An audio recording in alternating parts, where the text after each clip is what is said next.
या निवडणूक अधिकाऱ्याला विनंतीपूर्वक इशारा देतो की उद्धव साहेबांच्या आणि राज साहेबांच्या मागण्या मान्य करा।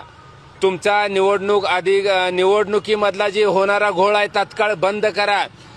या आपल्या माध्यमातून समस्त निवडणूक अधिकाऱ्यांना इशारा देतो, ज्या ज्या बूथवरती बोगस मतदान होईल, ज्या बूथवरती मतदानाच्या पेट्याचा घोळ होईल, त्या ठिकाणी निवडणुकीच्या बूथवरती जे अधिकारी बसले त्या अधिकाऱ्याचा पाय आणि हात तोडल्याशिवाय शिवसैनिक आणि मनसे सैनिक राहणार नाही। ते खरं तर निवडणूक अधिकाऱ्यांनी घरून येताना आईला बापाला बायकोला सांगून यावं की मी घरी सुखरूप आलो तर तुमचा, नाहीतरी शिवसैनिकांचा आणि मनसे सैनिकांचा।